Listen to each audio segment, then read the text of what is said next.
Hey, morning. Welcome back. Welcome back. Hey, so is it morning on your side or is it evening on your side? It is 5 p.m. my time. Oh man, so good evening then.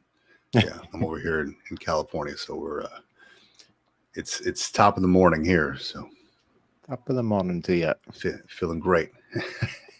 So what's been going on, man? What's been going on this past week? Whew, it's been a busy one. Let's Mhm. let me just put this thing out there real quick, just in case anybody's Yeah, paying attention or wants to know. let's do For it. whatever reason, my Facebook, getting some feedback on the mic. For whatever reason, my Facebook account has been turned off, at least for right now. So we were trying to push out the live stream out to the Facebook, and opened up my account this morning, and it was dead. So, I don't know what I did. Too many Marcus Aurelius posts, I guess. I don't know. Yeah, we're too involved in the in the groups. I think maybe we're starting to get banned. I don't know. Yeah, it's I don't know. stoicism is a trigger word for most people, I guess. I don't know. It might be. No, that's unfortunate, man. I mean, we got to get that knocked out or figured out Yeah. because I know So that connects to all our live streams and all that stuff. So yeah, we'll get it figured out. No, yeah. small problem. Luckily, we're on Instagram. No, luckily we're on LinkedIn today as well. So we started pushing back out to LinkedIn again. And if you happen to be on Twitter or X or whatever they call it nowadays, whatever the kids call it, we are streaming on there, just testing that out today. So, but generally speaking, we're here on YouTube and sometimes on Facebook when they're not shadow banning people. I don't know, man. I still call it Twitter. I still have my old phone still has a Twitter like on it. It still has a little bird on it. I don't know. I heard somewhere that people on eBay are paying some big bucks for that. I'll have to check it out. If it still has a Twitter app, the actual Twitter, not the X. Yeah. Well, I mean, they haven't changed the website yet, right? So still Twitter. Oh, they haven't. It goes to show you how often I go check that stuff out. I don't.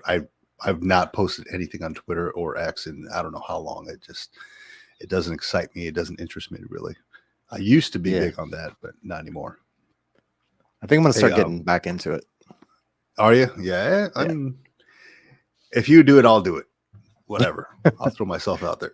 I feel like there's some good conversations to be had, but there's actually not I did some research this week, and there's not a ton of conversation about military retirement out there. There's a bunch of military posts and a lot of stuff about the election and all that, but not a lot of stuff about military. Every once in a while, you'll see something about the VA or some kind of legislation that's been passed.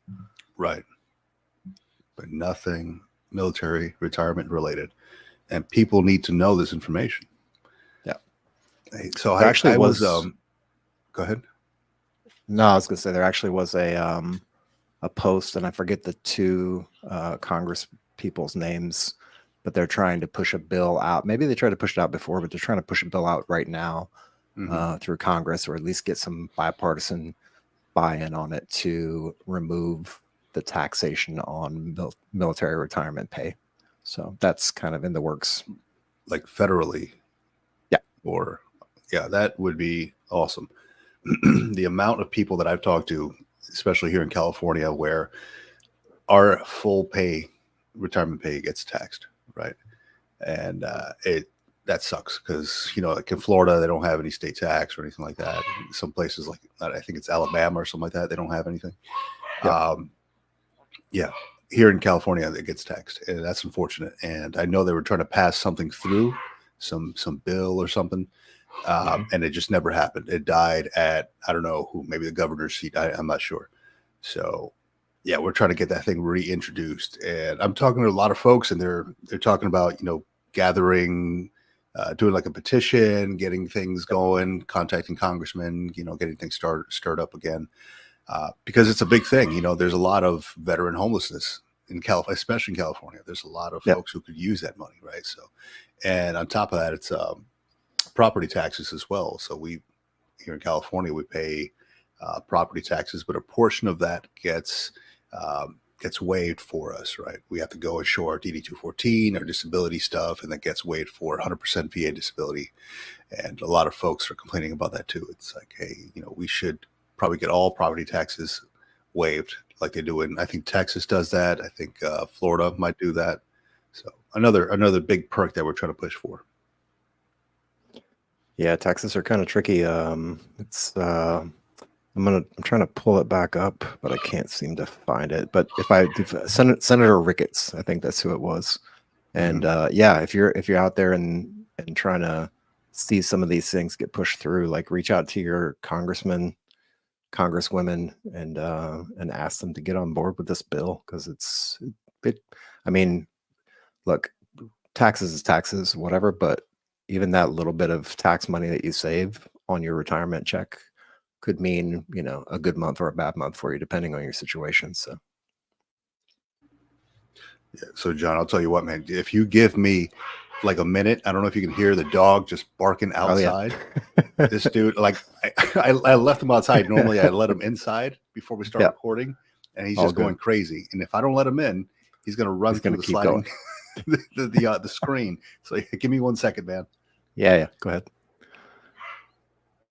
And while you're doing that, I will bring something up here on the screen just to show everybody what I've kind of been working on this week as well. So going through the final edit or the final read through of the ebook that we're trying to put out, that should be done and finalized and put together and finished this week. If you want to get access to that, either get through the military retirement group on Facebook. Of course, I can't get on there and approve you to come into the group, but Victor can still approve you to come onto the group if you want to join there. And then you can just give us your email address there. And once you give us your email address, then you'll have access to whatever stuff that we put out first before anybody else. Also, forthcoming books, forthcoming things that we're doing. If we decide to have a meetup somewhere, maybe in Atlanta, when we're there together, depends, whatever happens. But yeah, if you want to get that. So I'm doing the final read through now, making sure everything looks straight for it. And then I should have that done by this week. So hopefully we can push it out before the end of this week for the bottom line up front book that we've been working on. Basically just 10 quick chapters of things that you should keep in mind while you're getting ready to transition out of the military, or if you're thinking about retiring, or if you're thinking about leaving the military service. Just some things to consider. So happy to get that out and excited to get that out. Another thing that I want to bring up real quick that I've been kind of working on this week, and let's see if I can pull it up without breaking the internet. Oh yeah, and the live stream is working on Twitter. So if you're on Twitter or X or whatever it is, we're on there. We're live streaming. You can catch us there as well. We're right there. Look at us. But I did want to pull up the site. Did a little bit of work to the site based on some feedback. Speaking with Victor about it, and let's see, one of my icons is broke, but that's just a refresh. We'll ignore that. We did add the California 100% VA document to the site, so it's up in the top corner there. We have a little menu now where you can click on it and it'll give you like a little hamburger menu. This is basically all the things for California for 100% veterans. If you're trying to find a resource or something like that, like this is what we've got put together. Victor sent this over to me and I got it posted up on the site. So that's available. So real quick on this one here, this comes straight from CalVet, California Veterans. Everybody who lives in California who is a veteran should know CalVet, right? They provide a lot of services for folks getting out. They provide like VSO services, things like that.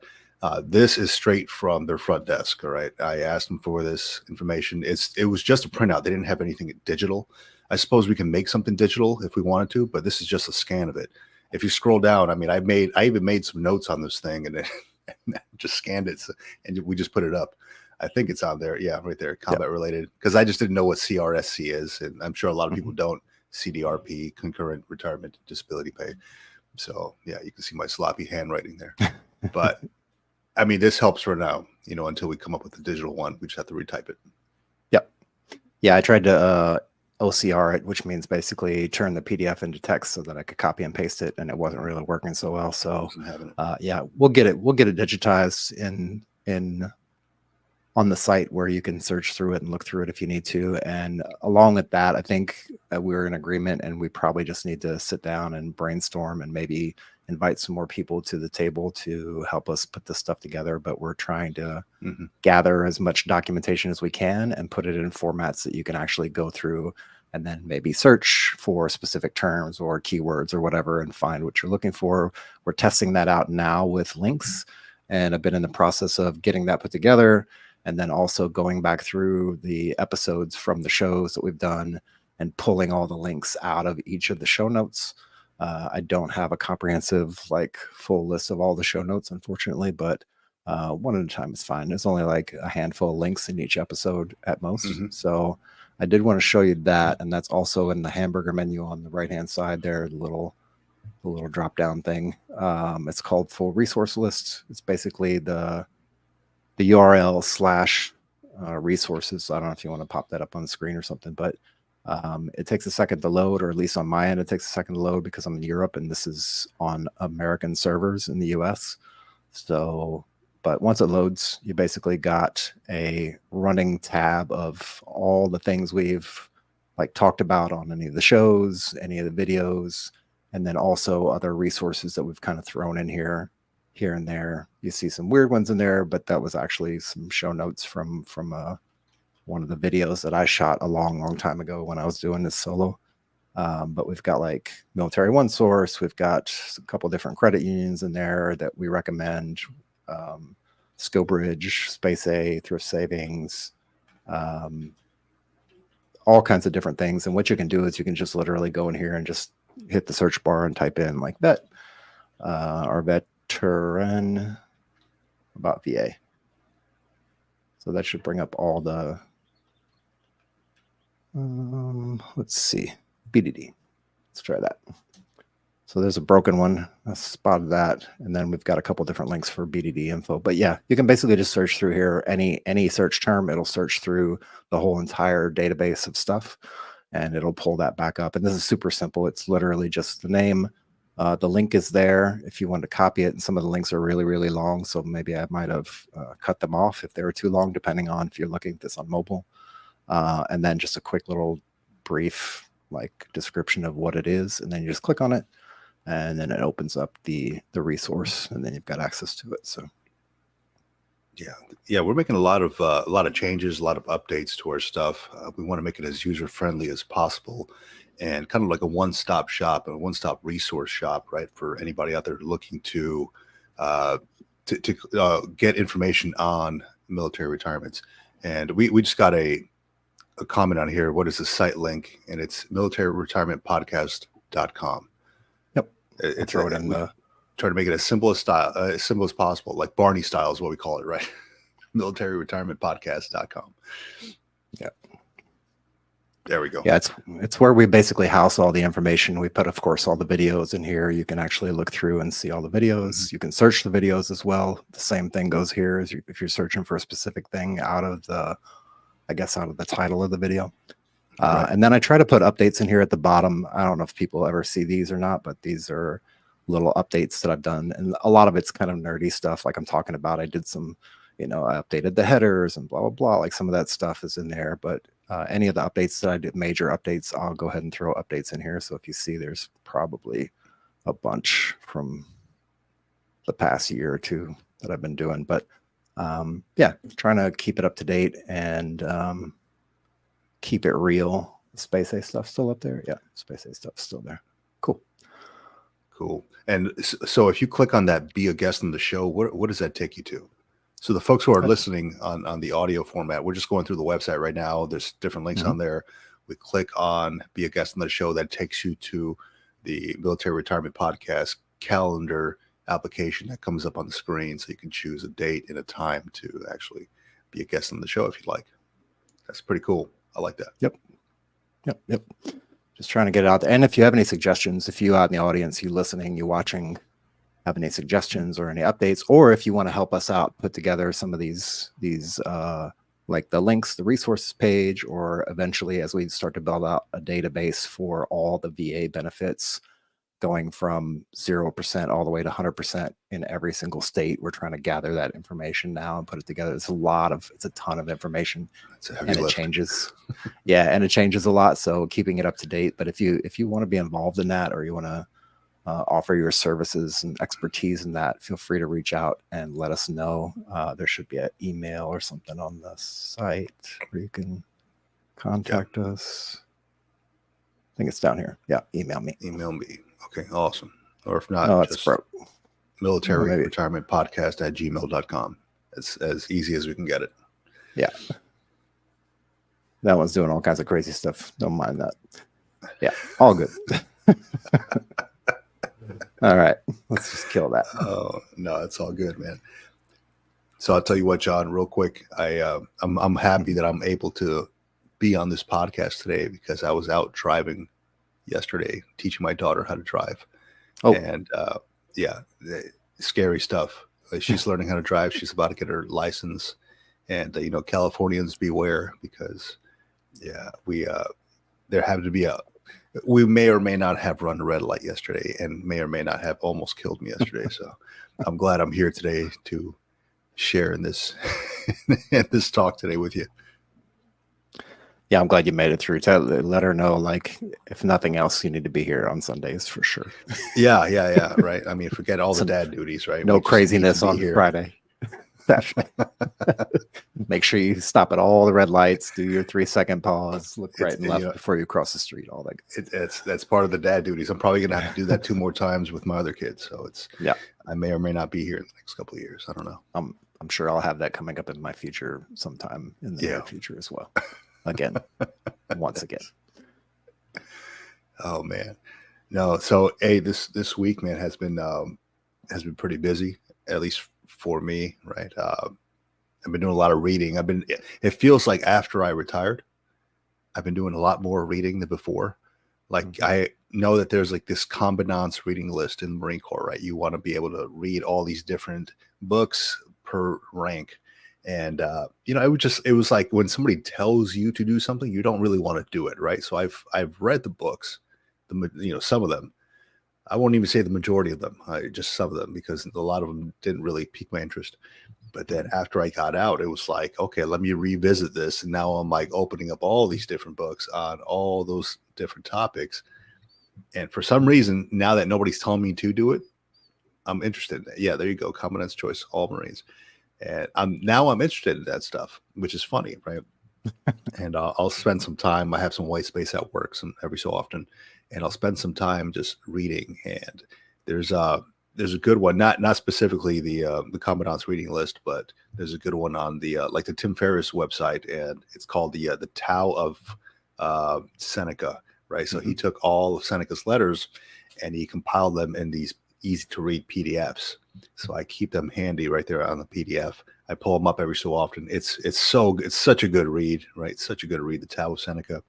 And he kind of combines like Chinese, like Confucianism and Seneca. He combines all those things and makes them into a PDF. Pretty good. I also came across, yeah, exactly, and free. You don't have to go to the bookstore or Amazon and buy these things. I did come across this book this past week called The Boron Letters. Have you heard that? Have you read that one? Mm-mm. No. So they're 25 letters, right? So this guy, Gary Halbert, I think his name is, he was a top level marketing guy back in like, I want to say the 80s, 70s, maybe. And he got hit up for tax fraud. So he went to jail, right? He went to this place called Boron State Prison, somewhere here in California. Okay. Boron, right? So what he does is he starts writing letters. And I've only encountered like 25 of the letters, and I think there's only like 25 of them on the website. And they're all free if you go to the website. It's just, I'm doing it from work, so it gives me certain accesses that I can't access or certain access restrictions. But it's a matter of he's writing these letters to his son, and he says he's writing them every day to his son, and he gives like life lessons on how to live a good life, on how to be physically fit, on how to make money in marketing, and it's kind of like a very base level type of letter to his son, but it just makes so much sense. It just makes you want to go to the next one, the next letter, read it. And I know they sell the books online, but on the website itself, it says he wants to make it free for everybody. So he just posts it up on his website. And this guy I think he's passed away, many years ago, but his son is the one that runs the website, I believe. But it's so good. It has such good information in there. I recommend it to anybody who's looking into something like that. I'm on like letter number 10, maybe. Yeah, there you go. The boron letters. I'm on letter number 10. It's so good. They're short. They're kind of funny sometimes, and then a lot of them have like a short synopsis on the bottom, something that his son writes and how he felt and things that were going through their life together as he wrote that letter, as he received that. So his son's name is Bond, as you see it on there. Mm-hmm. I'm not even sure how I came across that. I was like just searching something. I was like, what is this? Boron letters. And you can buy it on Amazon all compiled together, but they're all free. Yeah, it's right there. I think it's all of it. That's his website, I'm pretty sure. Yeah.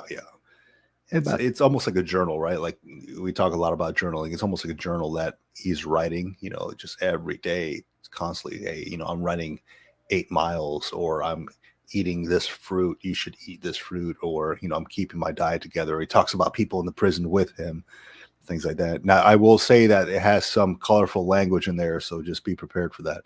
But overall, I'd recommend it. It's a good read. Not safe for work. Well, depends. Just don't read it out loud. Yeah, don't do that. Awesome, man. I'm gonna check that out. Yeah, that's really good. Yeah. I like that. I like stuff like that. Yeah, especially a little bit older wisdom. That's the kind of things that I like. Yeah, I think he was like 46 when he started writing to his son. So I'm like, hey, we're almost the same age, right? Like I'll be there in a few years. Help me figure out what this guy is kind of putting out there. Nice. Yeah, that's great. I've got it written down, and I've got the tab open, so hopefully I don't lose the tab. But if not, I got it written down. That's awesome. Cool. So I don't have anything else. If you want, actually, let me show you what I'm doing in my spare time while I'm not doing podcast stuff. Oh, gathering swags. Look at that. Some swag. Yeah, I'm trying to get some swag to bring over when I come over. And testing things out to see what things come out with, how they end up coming out. So I made some nice little stickers, man. Oh, now you can't see it because there's no light. You make them yourself, or you had to order those things?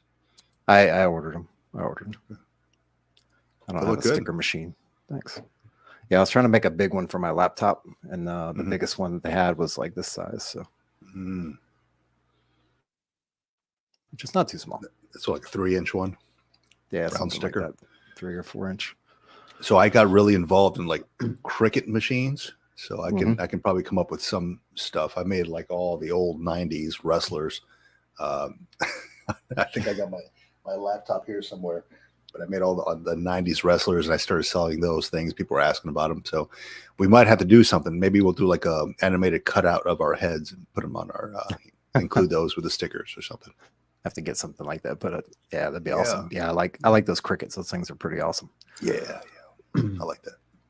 So let me see what else we got. So I guess if he's ready, it looks like he's ready. He's been chilling there in the background for a while and listen to us banter on and on about nonsense. Let me bring up a really good friend, a guy I met through the Army.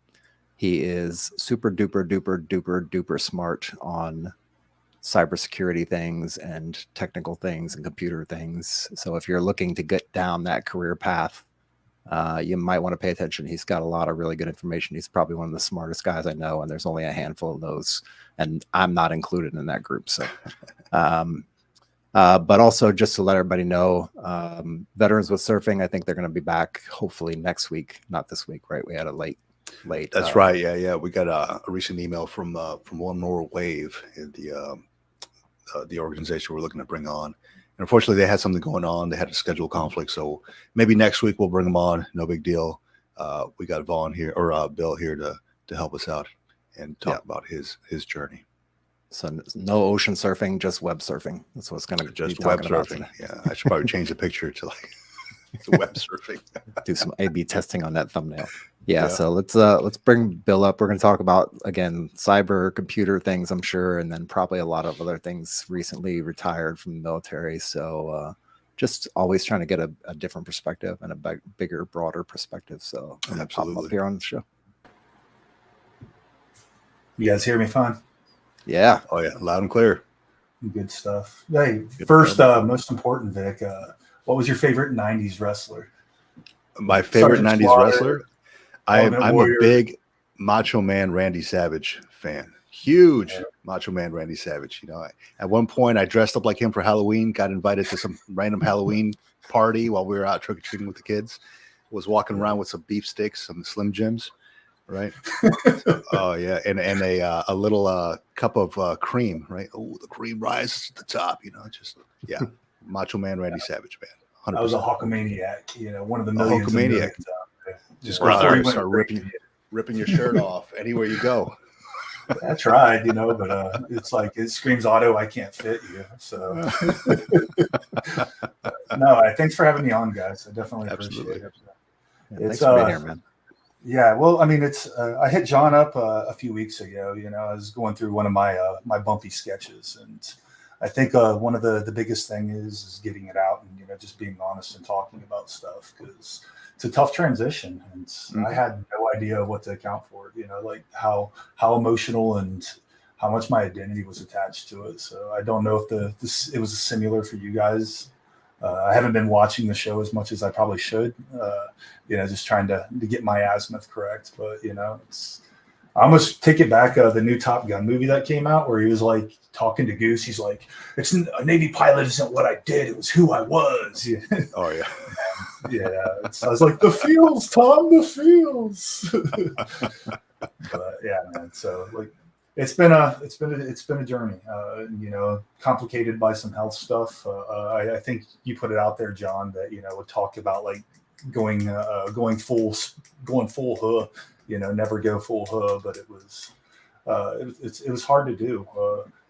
The aspect, you know, so my last gig in the service was I was doing training development and content development for the Warrant Officer basic courses, as well as some advanced courses with the electronic warfare guys. And the purpose was, it hit me in the face when my company commander, we're talking about it, and we're getting like super animated and all excited and stuff. And she's like, "That's going to be hard to replace when you get out." And I was like, "Yeah, I guess it is." So, and there's a lot to process that I still didn't process.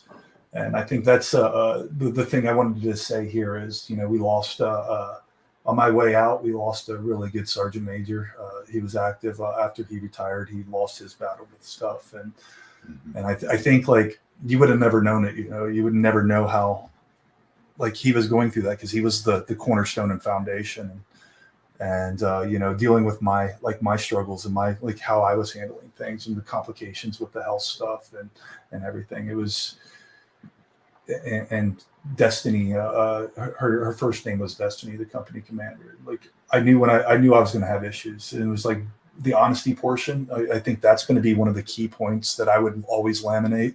First, be honest with yourself, but also honest with the stuff that you're going through. Like, don't act like it's easy, because people are going to be looking for you for that. And if you don't like verbalize it, or, you know, just get it out there, the struggle that you have, and that it is a struggle. It is and experiences are going to differ, you know, but if you don't get that out of there, then the people that you cultivated and the people that you cultivated growing up, they're going to think it's them.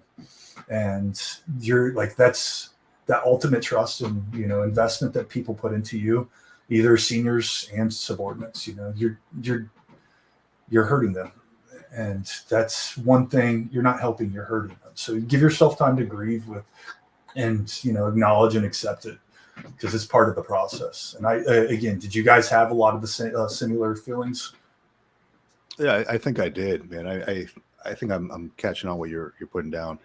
I think in the military we're kind of made to put on this facade, right?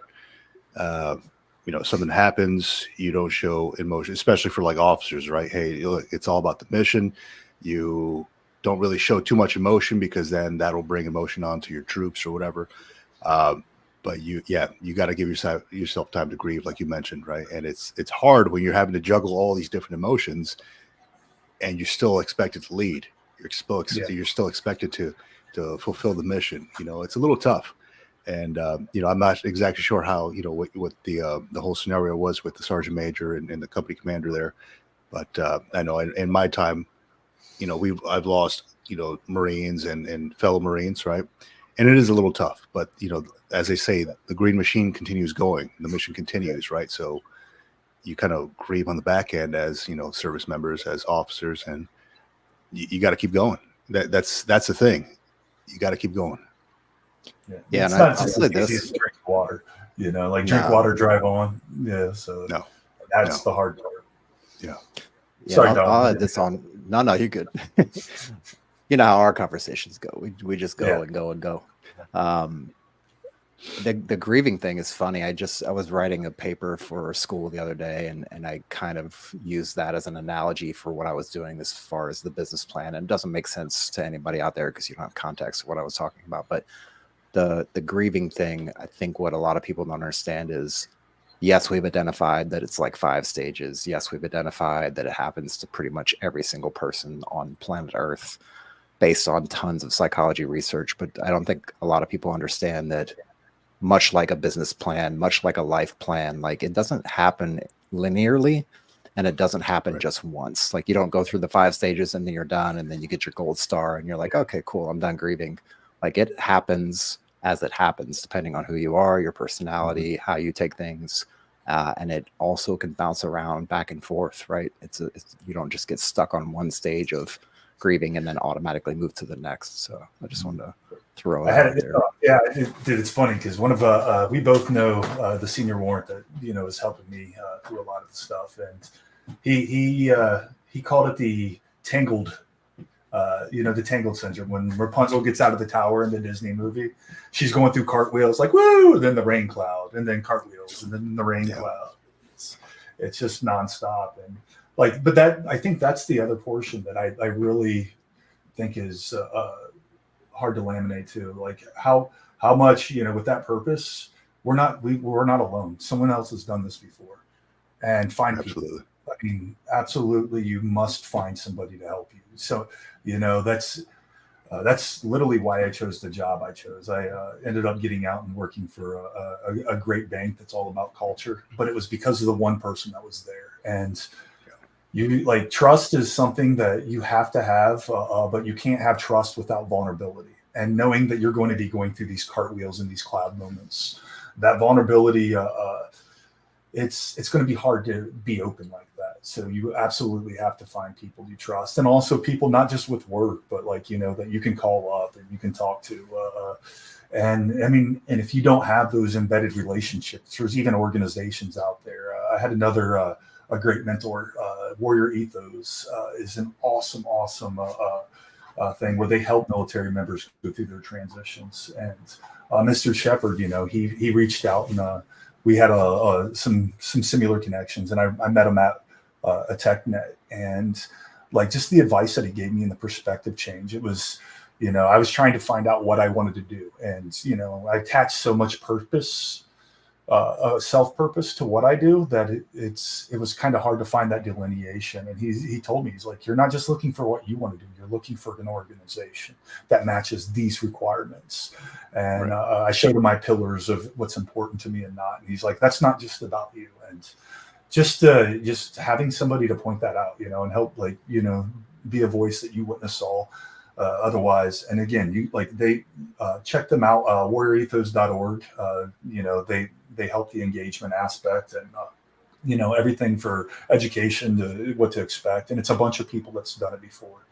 But all of that aspect, all of those those things, it's not just about you either. It's about your family. They're going to be going through this as well, and you might not be able to be there for them just as you have been, because you're trying to find out who who the new you is. And it's not the new you. It's just redefining purpose and redefining, priorities and figuring that out. So I think that's for the transition. I can't, like, what to do before you get out. I'll probably be the worst guy in the world to give you advice, because I was trying to hold on to the last moments. I was sitting there trying to code up solutions for people or do this or that. And John, he came over and sat in the garage with me, where I got like super excited and, just spun off on 1,000 things. But that's just a part of your life, right? It's just a part of you. And to allow that to define the entirety of you, it's closed-minded. And you have to have like voices that you trust and that you're not afraid of being vulnerable and listening to around you to talk to those. So I think those, like, it's okay to hurt. It's okay to be unsure, and it's okay to, to have your ups and downs. The cloud, as long as you have people there that'll walk beside you, and there's many of us, like, and if anyone else is going through any of those troubles out there, look me up on LinkedIn, look me up on Facebook. John and Vic, both, you guys should have my contact number. I'll be there, and I'll be brutally honest about the stuff that I went through and how it affected me, and it still is. I mean, we're packing our house up right now. I work remote, so, the requirement to be at a certain place isn't there, but where we're going next, that's my wife's choice. She's followed me around for 18 years, and we're literally going to be, transit, like moving out of our house, but we have no final destination of where we're going yet. And we don't have to make that decision. And that uncertainty it's a little hard when, after all these years, you had a report date and you had a requirement to be here, and the mission's going to drive. So just get there. Right. That's right. Yeah. That's good that you gave your wife the option of where you're going to go next, because I think same as me, right? They followed us around for so many years, 20 plus years. Hey, it's time for you to make that decision, because like in my life, when I decided to retire, it was, she had a good career here. I'm not going to move her from her career. I'm going to let her do her thing. I'm just going to be the spouse per se, right? And stick around and just bloom wherever we're planted. That's good that you put that out there. Well, I've been batting out of my league for 18 years. So I didn't want to get sent back down to the minors, my man. Yeah, I get you. Well, I mean, it's funny that you mentioned. It's funny you say it that way, because I don't know if I emphasized it enough in the beginning, but just to give people context, like, you are a 1% of a 1%. Like, you're a top performer in your field of expertise, right? If I had to compare you within the world of warrants and signal and cyber people, like, you're one of the top 5 cyber IT guys that I know. And I don't know if people can just understand the gravity of that statement, because it's not like you're just some random guy and I just happen to know you, so I brought you on the show. Like, there's reasons behind it, but not only those reasons, but the fact that you are, like, if you had to create a list of cybersecurity professionals in the world, like, you're up there in the top 5. I appreciate that. And I don't know if others will grasp it, because it's hard for me to grasp. It's honestly, everything that I've gotten to do is because I had great people around me, and, people investing, and, a lot of that is, I don't know if it was too fragile an ego to fail, or I didn't want to disappoint people, because everything great I've done was with great people. So I can't take credit for any of it. It's just, and I think that was one of the hard things to, separate, because we do that transition every 2 to 3 years. But this one is like final. It's like a cauterizing, separation. So, and the relationships and everything's still there, and the people are there. And it's actually, I think it's even expanding now, because you see a lot of the, like, getting more exposure to people in industry that you would never have had exposure. And that was one of the reasons I chose to take the position I did and go into the civilian sector, because I know how comfortable I was where I was, and I know but how do you grow with doing the same thing over and over? That's right. It's hard.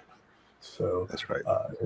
And there's still a lot of intimidation factor and a lot of imposter syndrome that you have to overcome. And And I think that's part of the nature of what we do too in the cyber field. It's just so vast, and there's just so much to know, and we're always standing on the shoulders of giants, like everyone.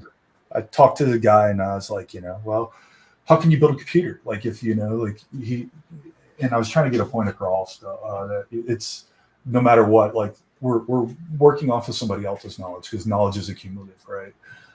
And he was like, well, I could build. I was like, well, okay, let's go back. Let's start with, getting the raw materials, refining the raw materials, building the transistors, all the way up to the modern day thing. And he's like, oh, I never put it that way. I wonder if I can. So I really respected the fact that he was like, I wonder if I can make the transistors and stuff like that. But it's not something that's easy, to realize half the time, because we take a lot of things for granted, and and it's based off the realm of our experience of where we are. And and I think that's the same thing for any achievement. It's not just you're standing beside and on top of people that came before you, and the recognition for that, like you say, I appreciate the compliment, John. It's it's hard to it's still hard to believe all of that yourself, because how much we like. I don't remember who said it, but the more I know, the more I realize how much I don't know. Yeah, and, that's a good one. It's still coming into fact, and I'm still dealing with the new identity and the new like I'm Bill Vaughn instead of Chief, or Mr. V. Yeah. So Bill, I wanted to ask you, man. So you mentioned that you were in your comfort zone. That was one of the factors that made you decide to kind of move on out of uniform. Was that the only factor, or was there another underlying factor that may help you make your decision in moving on from the military? So the biggest one was the people.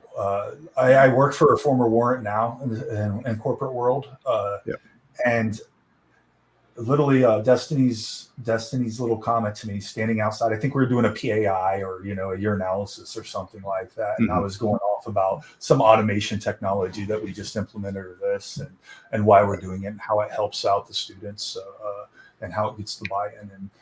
And then when she hit me with that, oh, how are you going to replace that purpose? Like I'm pretty introspective in a lot of things, and that sit there and spun around in my head forever. And I knew like it was going to be hard for me, because near the end of my career, I ended up getting a life-threatening injury. I worked about 16 to 18 hours a day for a year straight and developed a massive blood clot. And so it was time to go for the health reasons, as well as other things, right? Family and, my kids transitioning to high school. I wanted to provide them that stability. But just little statements like that, and that make you like review. I knew I was going to have a hard time. I knew there was going to be some things that I had to let go, and the transitioning over to the civilian sector that was a hard line. I wanted to, and then I got contacted by some companies out there with amazing culture, and talking to Jared, like where he was helping me find, what was my deal breakers and what was my must-haves. Going through a lot of these things. I knew that like, okay, hey, I need this. I need a good culture. I need people that I can have open dialogue, open feedback, open discussions with, and also expectations were easily there, so that, I could define what success is. But literally the person that I chose to be my boss, I knew that I could trust. I knew that no matter what, like I'm going to get candid and honest feedback. I mean, it's like we're all retired W3s, so that's one thing that was our forte, right? It's just, even if you don't want to hear it, you're going to hear the truth, and that's that I think that right there was the deciding factor. It was the deciding factor, because it is just the timing, and it almost felt like it was meant to be. Will I be there forever? I don't know. I don't even know if cyber is the thing I want to do for the rest of my life, but I do know that I do enjoy the relationships, the people, and solving problems with folks. And you can only do that with good people around you. Yeah. And that's the beauty of, now being a civilian. You have options, right? You're not stuck in one MOS or one occupational specialty, right? Or have to like submit for a lateral move or something, or outside of your MOS. You have the option of getting the education to do something else if you want, or you can stick in the field that you're currently in, which it seems like you love because you know it. You love the people around you. So, I mean, there's no real reason for you to move because it sounds like you love what you're doing. Yeah. Well, and that's still hard to grasp too, that I can move on, because, and I keep getting reminded by even, the people I like, they're like, oh, if you don't love it here, then move somewhere, and that's a different thing. Like after all these years, it just, hey, here's your job, here's your mission, poof, and then focus on the goal and, try to run there. And I mean, I do love it. I do absolutely enjoy what I do. Again, it's about the people and helping who you can. And it's also crazy thing I read. You were talking about the Commandant's List and the books. And there's 2 books that really define my purpose. There was Kill Chain, A Guide to Defending America in Next Technological War. The Fifth Domain, defending our country, our companies, and ourselves in the age of cyber threats. And it's a real thing, like the way conflict is changing and how it's changing. Oh, even in the civilian sector, like we're seeing it, throughout everything. And I'm not going to go down that rabbit hole too much because there's politics that are attached behind some of this. But it's, the artillery was the indirect fire of the last millennium. Now the new indirect fire is going to be the cyber effects, high effects, low or high reward, low risk.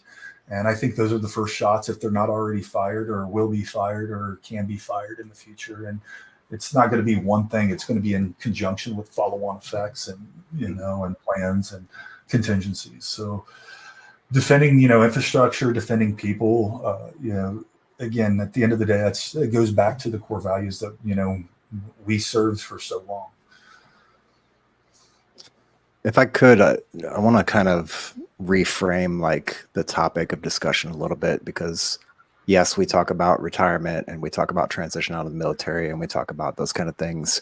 There are people in the audience who are either cyber IT oriented, or there are people who are getting off of active duty or coming off of a retirement from active duty who are changing their MOS. Like maybe they were doing something else in the military, like, and 88 Mike's a great example, because I have a bunch of friends who are 88 Mike's who then transitioned to IT and cyber and just went and took off and did all kinds of amazing things.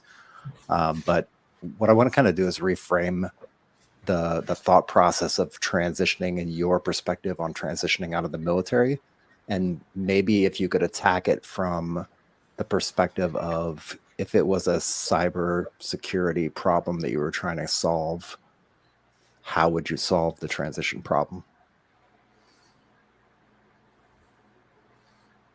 That's tough. I mean, because I didn't do anything purposely.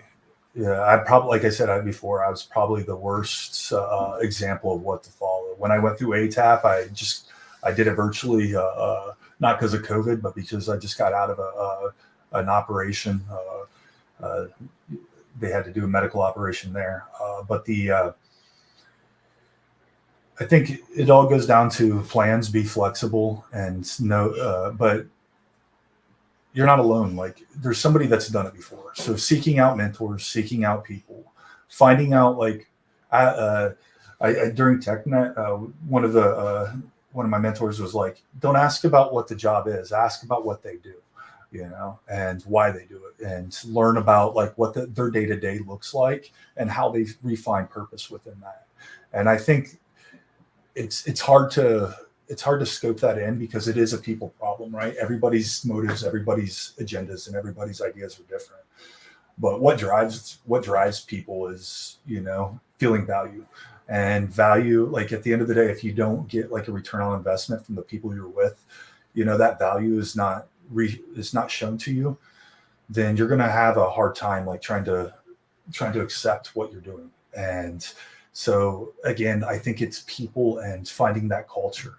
For me, when I went through, based off of watching another retired Warrants podcast, not a retired officer as a guest on a podcast, I went through and made something I called my employment eHarmony. It was basically what mattered to me, and I boiled it down. Was like, everything has to have a pillar, right? So I I boiled mine down to the 4 pillars, which almost have like scope creep across of them. But my 4 pillars were culture, the organizational values, service, and family. And and again, they do have some scope creep across them. But I, based off of what Jason told me, I was like, your must-haves, your nice-to-haves, and your deal breakers. And just culture, for example, my must-haves were like trust, the team, community, aligned purposes, the consistent feedback, both reception and willingness to provide candid feedback, honesty, that's solicited, unsolicited. Like my nice to haves were like the digital and local meetups, collaborative communication forums or platforms where people come across. Deal breakers were repetitive button pushing, static thinking, lack of communication or transparency. You have barriers between information flow. And then how do you find out information? And I had questions to ask in interviews. What is the best facet of the org's culture? What would you improve about the culture? How do you define collaboration? What means to you the most about your organization's vision and why? What are some of the ways and things that you could and the organization can deliberately conduct to foster and strengthen teams?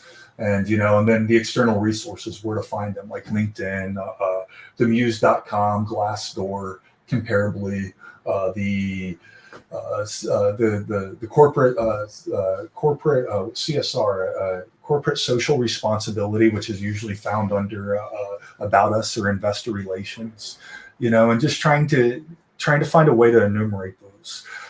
And again, the driving success for me was, or the driving factor for me, for what I chose was because, people that I trusted and generally acknowledge or generally admired, it's finding someone that you want to emulate and you want to be like, because the easiest way to success is by, emulating those that's done it, emulating those that have, who've achieved, and not just within personal, but like corporate or job or anything. It's just find somebody that's done what you've done, or that's had the same mission and they won, and just try to win that way.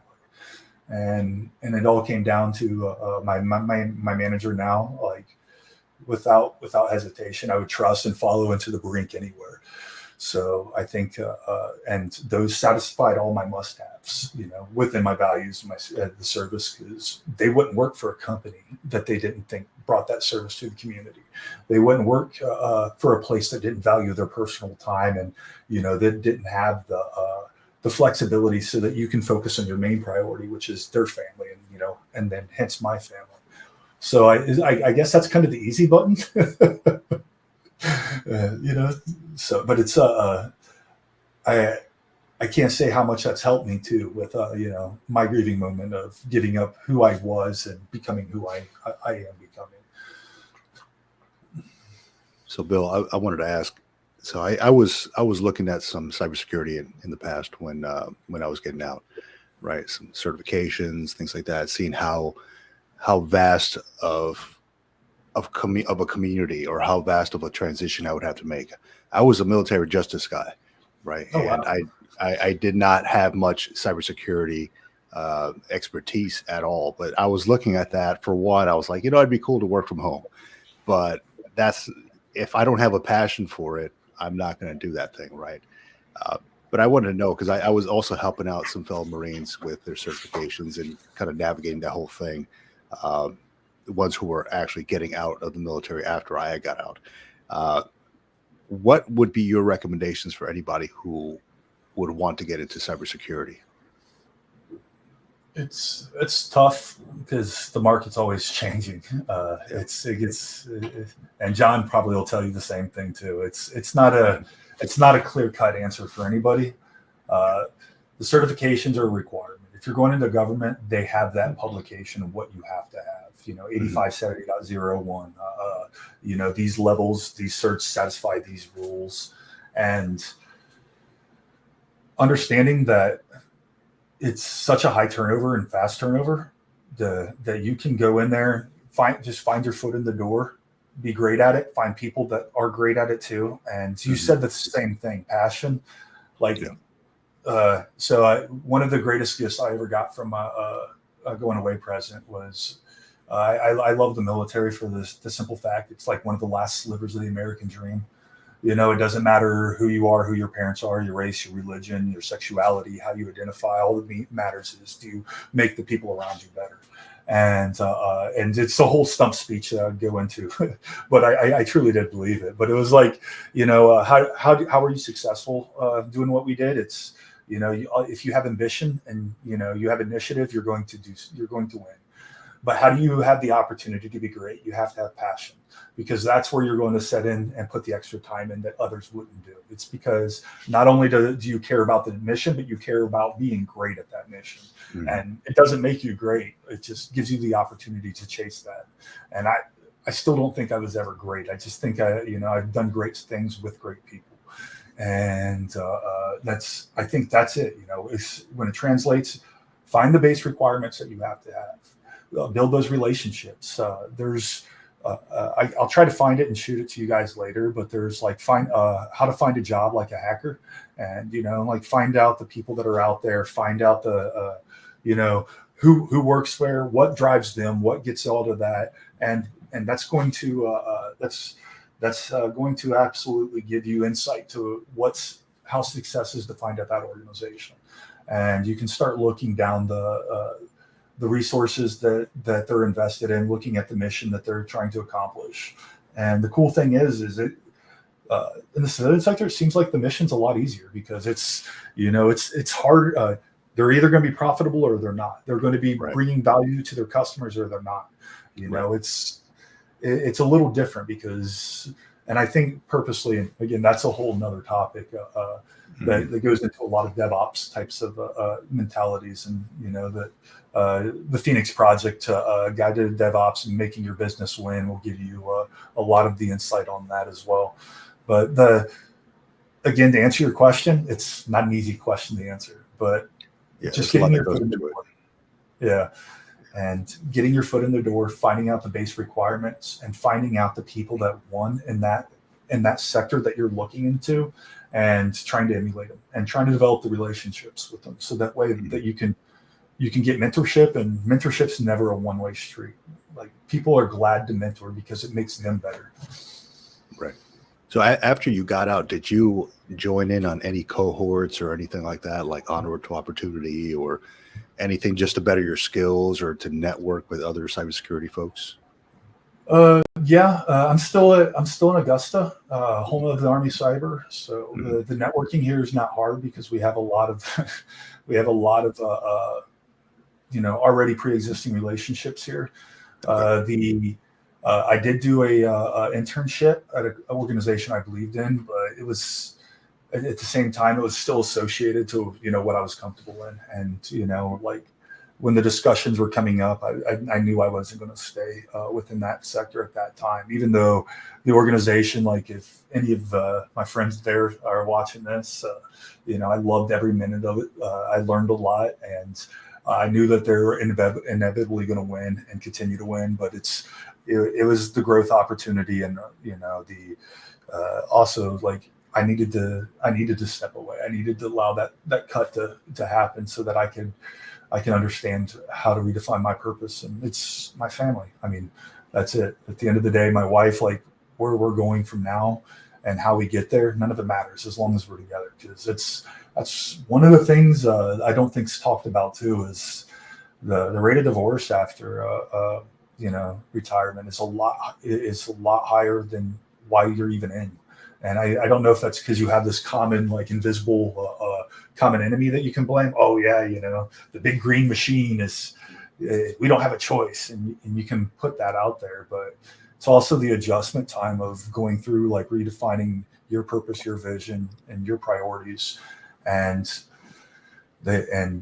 dealing with someone that has to be there, and it's going to affect them, their purpose, their priorities. You know, now what matters to them, and they have a bigger say. So, you know, for my wife, I know that she had people to talk to, prior, and I know that I put some stress on her because I wasn't able to be there as I was in the past. So, you know, again, it's about people. Like, that iron sharpens iron, one man sharpens another, one person sharpens another philosophy.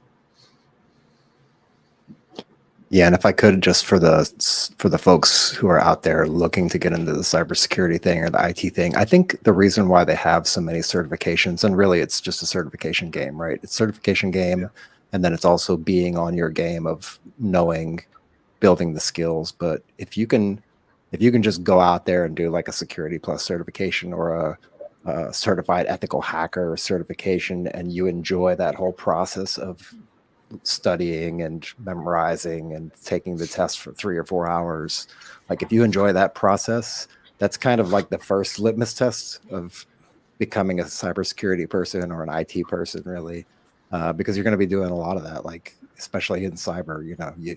There's not just one certification for cybersecurity, and it just keeps going on and on and on. The deeper you go down the hole of what you actually want to do in cyber, because you can narrow the scope down to like digital forensics, and then you can get into mobile digital forensics. And as you start to narrow it down, there's more and more and more certifications along the way. So if you don't enjoy certifications, IT is probably not your jam. Might not be for you. Dude, real quick, I'll tell you a quick story here. I was at one point helping one of my Marines out to figure out how to navigate the whole cybersecurity community, because that's what he wanted to do, right? He was an admin guy that was attached to our unit. He was just doing all the admin work for us, right? And he happened to work for me. And I told him, hey, look, get with our S6, which is sometimes called the G6, right? Get with them, see what you need, because I know they have some cyber guys that work with them as well. He went over there. He got an email with exactly what he needed from like the top guy, like the director, who I happen to know because we're always in meetings. Mm-hmm. He sent him an email. Here's exactly what you need in order to find success in this organization and possibly work here, right at this building. He opened up the email. He's like, oh, hell no. So it was a lot. I have to say it was a lot, but I'm like, hey man, if you want to be successful, that's what they require, dude. You got to do the work if you want to. You got to put in the time if you want to be successful at that. He's like, I don't know if I have the passion for that. So, the people were cool. The passion was not there though. So I completely understand that part. It is a lot of work, a lot of certifications. I sent you the via LinkedIn message, the cybersecurity progression 7.0 chart, and just for your point, you can pull that up and see what they are. But it's hard to navigate that. And I think he's lucky because he found the person to help him. Your Marine found the person to help him, to show him their path within that vertical. But yeah, it can be a little daunting to try to figure out which path to take. Oh man, what is this? What am I looking? If you have nausea or if you have any kind of reactions to flashing lights, like you might not want to look at this chart. Security certification progression chart 7.0. Oh man. All right. Well, that's something. Only 356 certs listed. This is from 2020, so I'm sure it's probably double or triple that now. Wow. So are all these certs required? I'm seeing different colors here. Are these different pathways? Different pathways. I would say different pathways, disciplines, and some of them bleed over. You'll see some of them in there. They span multiple disciplines, but that's right. And those are going to be like. And again, if you're looking at government work, they're going to have it clearly defined because it's all based off of policy and regulation of what you have to have. But in industry, it's, and you're not lying, there's been more added because there's some new certs, especially within the cloud arena, that are coming out that are, or cloud forensics, or, that are, I'm a SANS fanboy because they're very, very expensive, but their quality of training is great. But, that's why it's hard to find out, and it's not an easy question to answer, Vic. Yeah, I can see that now. And then layer AI tools and stuff on top of that. Yeah, it just goes insane. Well, I mean, that's the future of cyber. I think it's like the AI, because I mean I'm watching TV. I don't even know what's real anymore. Yep. You scroll online. You got people saying one thing. Oh, so and so said that. Well, is it real though? I mean, they can manipulate all that stuff, right? That's the future of warfare, cyber warfare. That's how I got banned That's, from Facebook. Did you get banned from Facebook? Yeah. Magically this morning, I woke up to a beautiful, beautiful message. I was still able to see your content on there. Yeah, I think everybody can see my content. I actually still get notifications, but when I hit them and I open it up and says, sorry, your account's been blocked. So, Wow. Yeah. I wonder who filled out the hurt feelings report for that. Bro, yeah, No that's what I assume. Too many people off reports. since 1976. I think you had a few years where you're a cute baby in there, right? It was a facade. But yeah, no, you guys, thanks for having me on. This is just getting out there and being able to talk about it. It's again, like the honesty though, I think that's one thing, I don't want to say the cliche, let's normalize or anything like that. But be honest with and because people are looking at you. I mean, yeah, how many Marines did you help out? How many, soldiers have you helped out throughout the time? And how many people that looked up to you, even though they were your seniors, peers, subordinates? It doesn't matter. And by not doing that, and not being straight up, because this is what you guys are doing and just talking about this and giving people forums to communicate. Thank you. I appreciate what you guys do, because it needs to happen, and that's community is the only way that we all grow. Right. Yeah, we're trying to bring on this tribe mentality, right? Like after you leave the service, you're not completely lost. You have people who are in your shoes who can pass on the same information, who are feeling the same things you're feeling, the loss of passion, trying to find the next mission. So that's what we're trying to bring out here. And hopefully it's working out. And it helps to talk about it too. So thank does. you for that opportunity. I appreciate it. It reminds me of the old meme, right? The guy that jumps down in the hole. He's like, he's walking by, sees a guy down in the hole, like just hands in his head or something. And I'm paraphrasing the meme, but and the guy yells down like, "You okay?" And he's like, "I'm stuck." The guy jumps down in the hole, and he's like, "Now we're both stuck." He goes, "No, I've been down here before. I know my way out." Oh, that's a good one. Yeah. Excellent, man. Well, hey, thanks for coming on. Thanks for hanging out with us.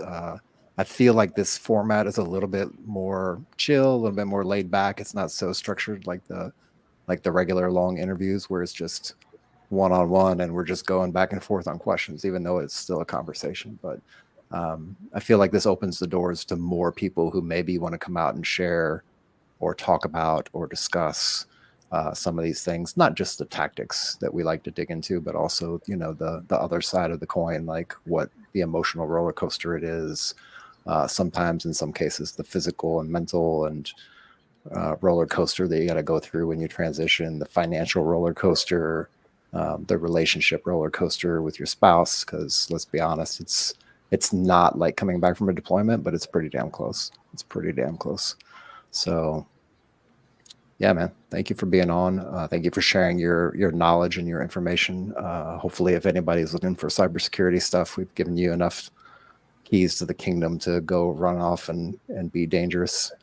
And they're but if not, to contact me. I mean, again, mentorship's never one way. So if you have advice, questions out there, I see you guys put up my LinkedIn on there. So shoot me a message, and I can't guarantee I'll answer the question the way you want it or have the answer, but it's community. So I'll reach out to those who can, and check out if people are going through too.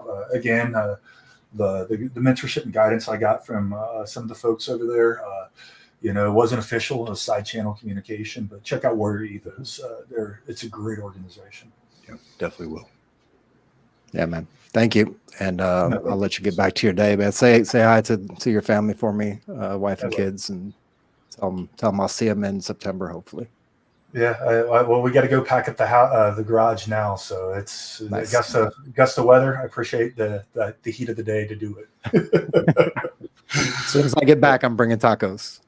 Oh, for sure, man. She loved those last time I ran. So thank you. Awesome, man. All right. Much luck to you there, Bill. Yeah, thank you. I appreciate it. Awesome. Yeah, that was great, man. Just some insight on cybersecurity, what it takes. You actually have to have a passion for that, man. Like I was a deep passion. Yeah. That was, as I was navigating my way out, I was like, oh, maybe I'll stick to either military justice or maybe I'll do cybersecurity. And there was big talk about that because that's like the next big thing, right? Like AI, cybersecurity, because everything's going towards like cyber warfare and all that. But the amount of information that you have to go, training, certifications, even when I looked at that guy's email, I'm like, oh, damn. Just like, I'm starting to scratch my head. I'm like, I'm trying to persuade him to follow his dreams. I'm just like, damn, maybe I need to change this up, man, because I don't know if this is what I want to do. But yeah, they can pay you a ton of money, but if you don't have the passion, you're never going to do it to the fullest, right? You need to have a passion for that. Yeah, I kind of like what Bill said. Then I have to go back and rewind and look and listen and see if I can write it all down. I was trying to write it down as he was saying it, and I've actually seen it before. He showed it to me, but like the pillars that he went through to figure out like what is his purpose, what is he going to be doing, what's important, like that right there. I think whether you're doing that for your transition out of the military, whether you're doing that to figure out what your next job is going to be, what your ideal employment looks like. Even if you're getting ready to start a new relationship or you're in a relationship and you're going to take it to the next level, like what does that success in that endeavor look like for you? Like, it's really good to sit down and we talk about it, right? We talk about journaling, about writing down things. We don't just say it because it's like a cliche, fancy thing to say, or all the podcasters are saying it. All the gurus are saying it. Like it's actually a real thing. But anyway, you can figure out to do that. And I think you can figure out like, cybersecurity and IT is a great job and it pays really good money. I did it for 25 years and I don't want to do it anymore. Like, I just don't. I mean, hey, sometimes your passions change, man. That's what it is. I can't see it. Like, I can't see it. I guess it would have to be like the exact right job and it would have to line up with those pillars for me.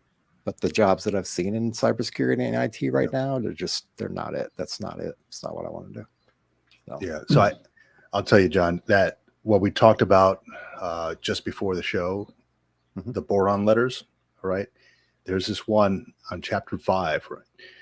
Okay. I write down all my little things on my green law book here, and this guy puts out the secret to making money, right? Is getting involved in what excites you the most. The money is where the enthusiasm is, right? And that if it doesn't excite you, just like what we just talked about, like this whole cybersecurity thing, if it doesn't excite you, you're not going to do it to the best of your ability. It has to have some kind of excitement, some kind of push that you want to complete, that you want something you want to do, right? For me, if I got into cybersecurity, I know I would not do it to the best of my ability. I don't think I would, because it just doesn't excite me. What do I want to do to the best of my ability? I don't know. There's a ton of things, right? If I could sit there at the park and draw all day because I like drawing, doodling and stuff, I would. But who's going to pay me to draw, all day, at a park? Not many people, unless I'm doing like portraits of people or whatever. But that's not really going to pay the bills, right? But yeah, that's funny that he mentioned that, and I was just reading those boron letters on here, and they talk exactly about that. You have to find what excites you. Yeah. And even in the case that you just mentioned about sitting in the park, drawing and sketching all day, like it might not be that specifically, but if you can figure out, if you sit down and do this kind of analysis, this kind of like SWOT analysis of your life or your passions, and you figure out what you like, you're not just going to find one thing, right? You're going to find 4, 5, 6 different things.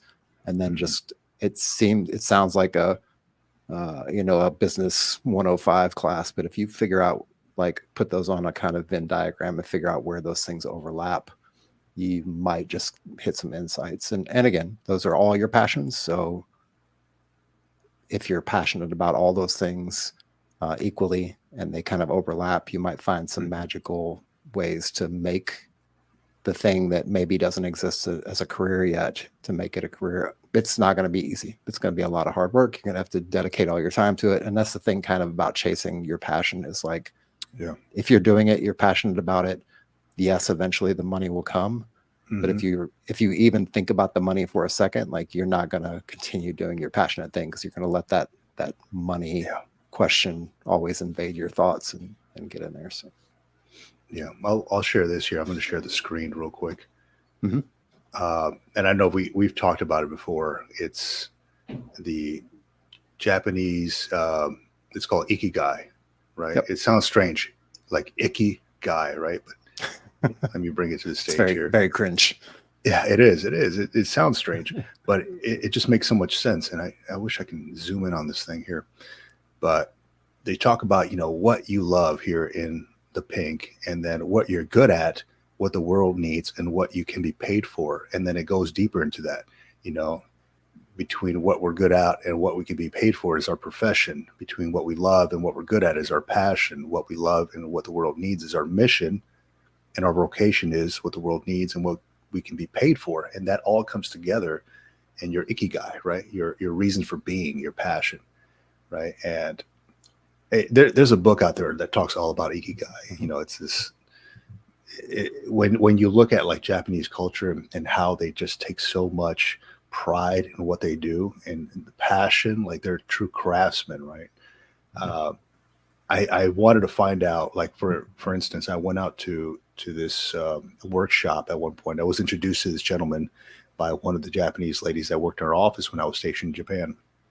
And this gentleman's house was up in the mountains of Yanai, right?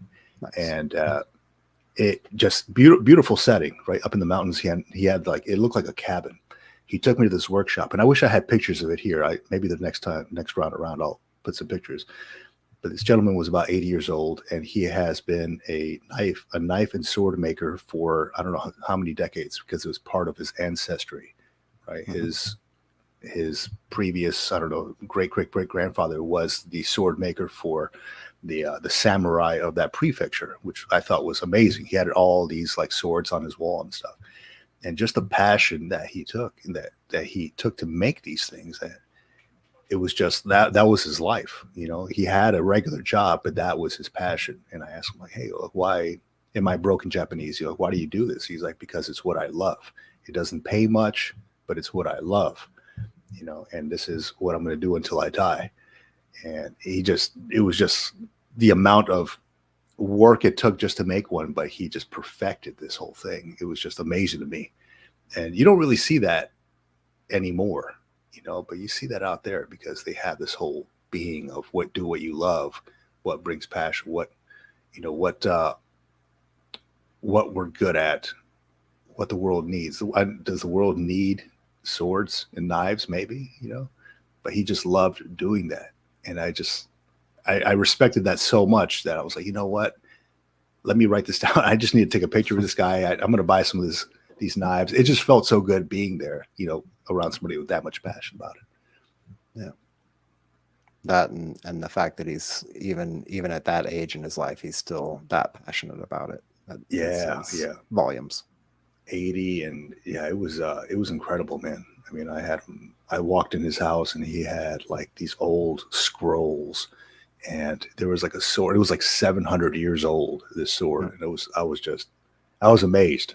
It was like his house was like a museum. It was awesome. There was no table either. You had to like sit down on the floor to eat, and take your shoes off at the door. Right. And my old ass was like, my legs were all folded under the table. I was like, oh, my back, Oh man, no, it was an incredible experience when you find somebody with that much passion in what they're doing, their ikigai. Yeah. Yeah. I mean, if you look at it, fast forward to today, right? Some of the best like kitchen knives and knives in general on the planet are made in like Kyoto and like certain small prefectures in Japan. But those knife techniques they use to create those really good chef knives and things like that technique is directly derived from their ancestors who created samurai swords, and they've just taken that technique and brought it forward to today. So it's fascinating. I one of these days I'll get to go to Japan and see some of that stuff. Yeah, I still got one here. I bought 2 knives from the guy. It's made out of some local wood, like the handle, and then the actual where the metal meets the handle, it's made out of a bull horn. So I guess they shaved the horn off a bull or something like that, and he uses that. It's so unique, right? and it's all like rustic looking. It's not like completely finished, and it just looks good. He stamps his name on there. It just looks amazing. I was like, I'm never going to get rid of this thing. You know, I shine it up every so often. I'll sharpen it up. But it just goes to show you, like, when you take time to do something, learn something, it'll last for a long time. You know, if you take time to learn a certification, learn like cybersecurity, right? We were just talking about, you can always pass it on to the next person. It's going to be a continuous process because it's always changing, right? But you know the baseline of it. Yeah, that's God, man. I could talk about this all day. I don't want to get into this rabbit hole of ikigai and Japanese culture and all that stuff because I can talk about this all day. We'll do a webinar on it one day sometimes. Yeah. So for the audience out there, we are still in the works of building up our YouTube channel. I think we're at like what, 600 now? Let me check 600 something. 600 something. We are slowly but surely getting there, and our mission is 1,000 subscribers, and then we will be attending the Military Influencers Conference. That is our goal. That is our mission that we set out for ourselves. So if we can hit that milestone, we're there, and then we'll do our live podcast from there. You know, we'll go out and interview folks. It's just going to be a bunch of, you know, military influencers, and I think that we belong there, to be honest. You know, so if you can help us out, if you can help pass the word, if you're out there listening or watching, 1,000 subscribers, and we will make it happen. Yep.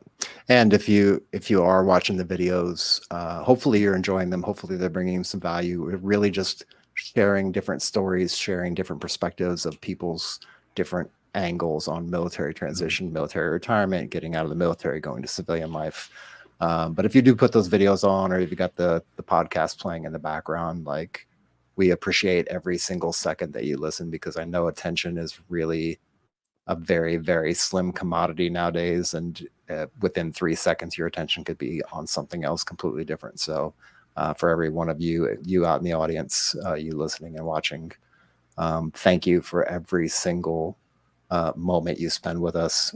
It really helps us out, and it helps us to build this thing out bigger so that we can then at some point use it as a launch platform for all kinds of other interactions with different companies, different organizations, making connections with people, and just also really just expanding the knowledge base for all of you out there, and the following generations that are going to come behind us and transition and retire out of the military as well, because it's going to continue to happen. I don't think it'll ever stop, but no, it will never stop. As long as there's recruiters, it will never stop. Right. Yeah. We're the anti-recruiters. No, we're just helping people out, man. Yeah. I mean, if you want to go back in, right? I think they're getting to that point. I think the Air Force now is allowing folks to get back in for certain MOSs, right? Yeah. So I'm going to bring the stage here real quick. This video I just dropped in the Military Retirement Podcast YouTube channel. How do you know when you're ready to retire? It's like a top 10 list of reasons that I've encountered. You know, like I mentioned, I carry this thing around with me all the time, this little green logbook, and I tend to ask people the same question when I talk to them. You know, veterans, retirees that I encounter. How did you know when it was time? How did you know when you were ready to pack it up and hang up the uniform and move on to the civilian life? And I get a slew of different answers, right? But I've kind of narrowed it down to like the top 10 that I get. And I think it's a good listen if you're on YouTube and you want to listen, check it out. Top 10 reasons when you know you're ready to retire. It's out there for the world to watch if you're interested. Yep. Let me see, what else do we have going on here? You know what stood out to me in Bill's conversation? He had mentioned never go full hua. I wrote that down. And I know where that derives from. It's funny. Have you ever gone full hua, and what exactly does that mean in the Army? Yeah, so hua is like hoorah for it's hoorah, right? So Hoorah, it's kind of like the same like battle cry chant that we use in the Army.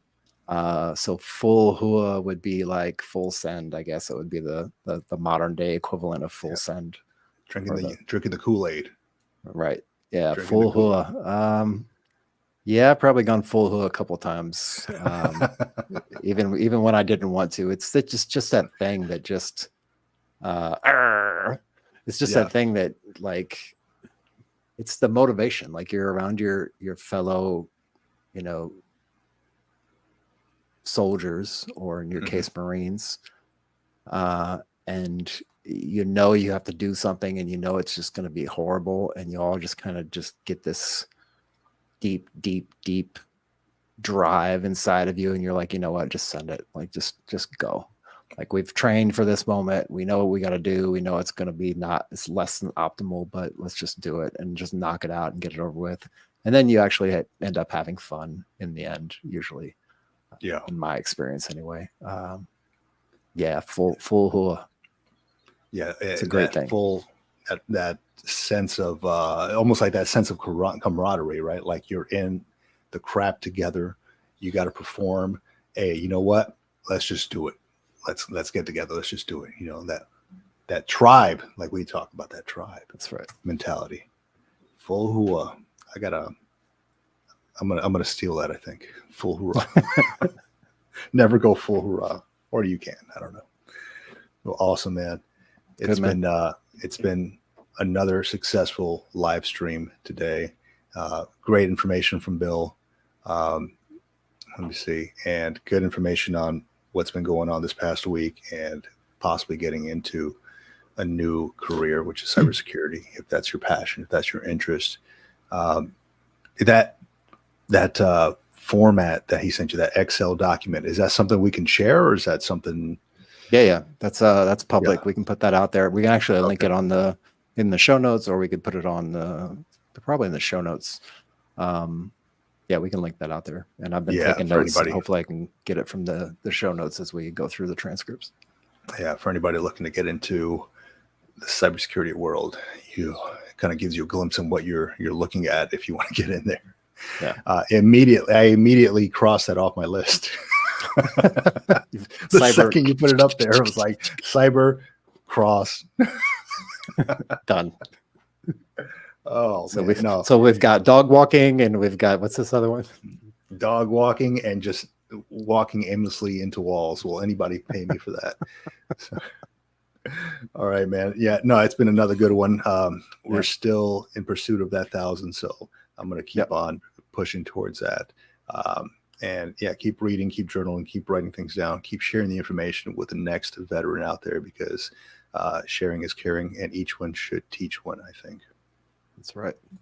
And if you want the book, it's going to be done this week. I promise you. I'm doing the last read through. We're going to send it out we're going to get it ready to be sent out this week. If you want to get it first before anybody else gets a hold of it, just meet us on the Military Retirement Group on Facebook, and drop us your email, and we'll get that to you. And we will not spam the hell out of you. We promise. Yeah, that's one thing I hate, so I'm not going to do it to anybody else. Yeah, not going to do it. All right, everybody, you out there in the audience, thank you for watching, listening, tuning in. Thank you, YouTube, for being the platform of choice. Thank you for LinkedIn and Facebook and Twitter and Instagram for allowing us to put this good information out into the world. And thank you to Rees Across America for supporting the channel and airing our show every Wednesday evening. And with that, we will talk to you later. All right, out here.